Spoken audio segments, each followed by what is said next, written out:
उदय चव्हाण यांचा प्रवेश होतोय. या भागाचे माजी आमदार किशनरावजी राठोड यांचे नातू संतोष राठोड यांचा प्रवेश होतोय. या प्रवेशाला खूप आगळं वेगळं महत्त्व आहे आणि या प्रवेश सोहळ्याच्या निमित्तानं आपण आम्हाला या ठिकाणी वेळ दिलेला आहे. मी फार अधिकचं बोलणार नाही, कारण भोजेगावकर साहेब, घाटे साहेब, खतगावकर साहेबांनी आपली भूमिका या ठिकाणी मांडली.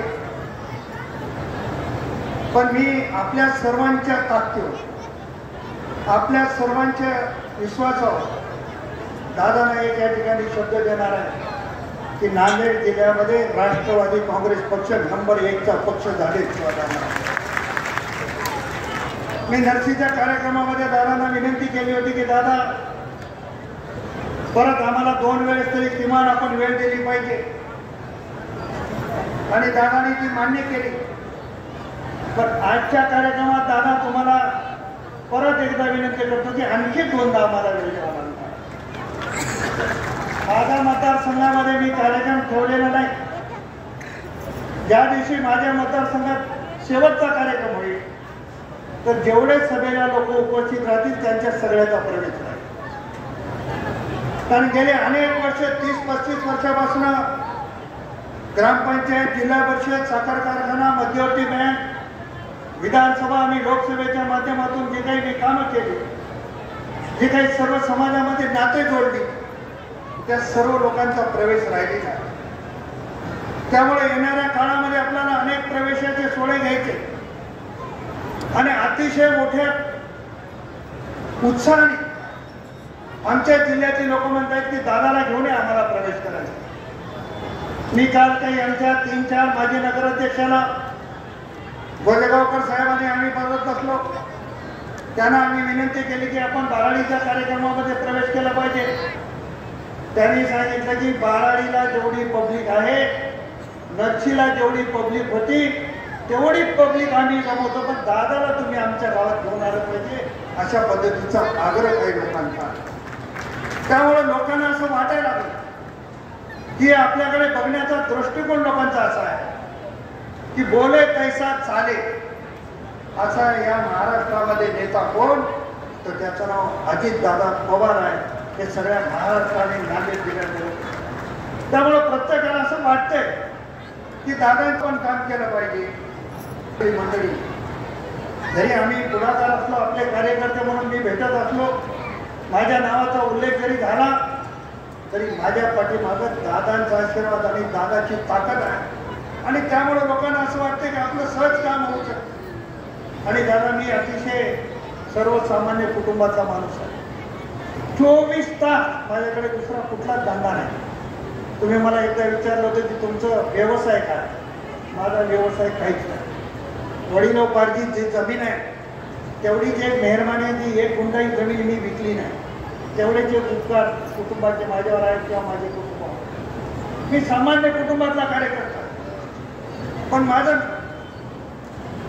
काय म्हणतात त्याला, कशानं नशीब नेले मला माहिती नाही. जन्मलं तेव्हापासूनच संघर्ष आहे आणि संघर्ष कोणासोबत आहे अख्ख्या जिल्ह्याला माहिती आहे, त्याच्या नावाची गरज. पण मी माझ्या आयुष्यामध्ये कधी कोणापुढे झुकलो नाही आणि मरेपर्यंत कोणापुढे झुकणार नाही. ही भूमिका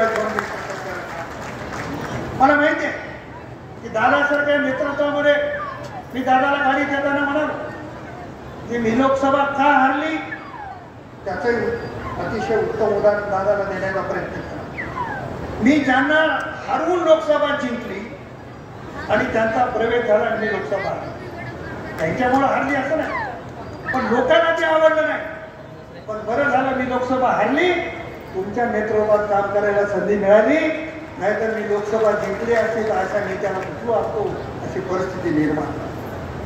मी लोकसभेचा खासदार म्हणून त्या भागामध्ये अनेक कामं करण्याचा प्रयत्न केला.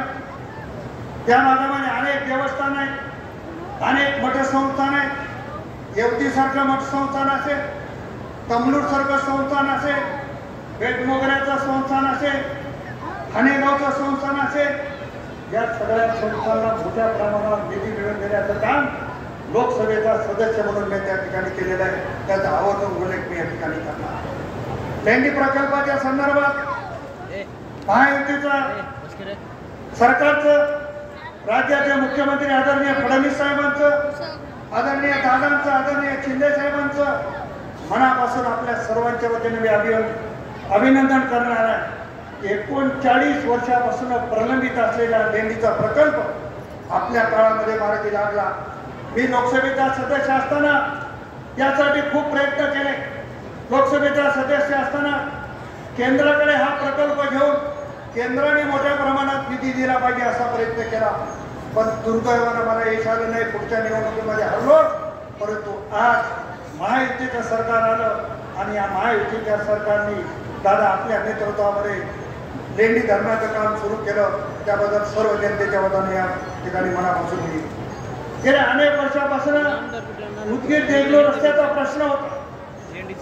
माझ्या माहितीप्रमाणे 20-25 वर्षापासूनची ही मागणी सातत्यानं पुढे येत होती की उदगीरहून देगलूरला यायचं असतं तर किती वेळ लागतो. परंतु आदरणीय गडकरी साहेबांच्या पाठीमागे लागलो आणि उदगीर देगलूर रस्ता पूर्णच्या पूर्ण मंजूर केला. 356 कोटी रुपयाचे टेंडर ओपन झालं आणि येणाऱ्या काही दिवसामध्ये त्या कामाची सुरुवात होणार आहे. हे काम करण्याचे भाग्य माझ्यासारख्या कार्यकर्त्याला या निमित्ताने मिळाले. बोधन मुखेड लातूर रेल्वेच्या संदर्भानं मी मागच्याही सभेमध्ये बोललो की रेल्वेमध्ये 5 वर्षात तुमचा खासदार म्हणून प्रताप पाटलांनी जेवढी कामगिरी केली मागच्या 30 वर्षामध्ये कुठल्याच खासदाराने रेल्वेच्या संदर्भात ही कामगिरी केली नाही. 5 वर्षामध्ये अनेक प्रकल्प मार्गी लावले. त्यामुळे बोधन मुखेड आणि लातूरचा प्रकल्प झाला पाहिजे.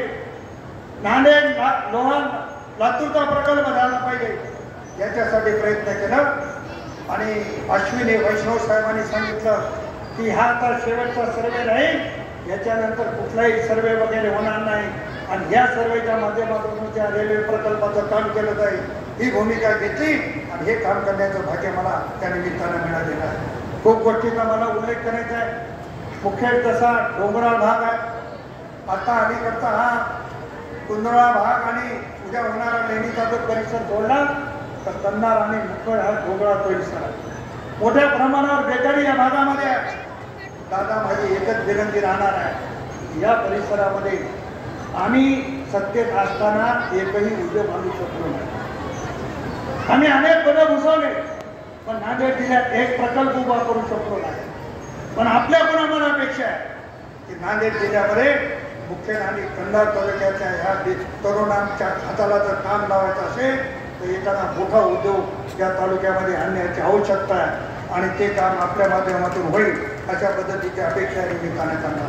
खूप गोष्टी बोलण्यासारख्या आहे, परंतु दादाला पुढे जायचे आणि ते पुढचे कार्यक्रम आहे. शहीद जवानाच्या घरी दादा भेट द्यायला जात आहे आणि त्यामुळे दादांच्या आधी आपल्यामध्ये मी अधिकचा काळ उभा राहणार नाही. परंतु आपल्या सर्वांना माझी हात जोडून विनंती आहे की आपल्या सभासद नोंदणीचं काम अतिशय मोठ्या गतीने सुरू आहे. दादा 1,31,000चा टप्पा नांदेड जिल्ह्याने पार केलेला आहे आणि 5 लाखाचं टार्गेट सभासद नोंदणीचं आम्ही ठेवलेलं आहे. आणि निश्चितपणाने आपल्याला आम्ही गाडी दाखवली, सभासद नोंदणीचं व्हॅन निर्माण केलेलं आहे. त्या माध्यमातून पूर्ण जिल्ह्यामध्ये येणाऱ्या काही दिवसामध्ये कॅम्प लावून घरोघरी जाऊन सभासद नोंदणीचं काम करू आणि राष्ट्रवादी काँग्रेस नांदेड जिल्ह्यामध्ये नंबर 1चा पक्ष करू एवढे त्या ठिकाणी सांगतो. आणि आदरणीय शेषराव चव्हाण साहेब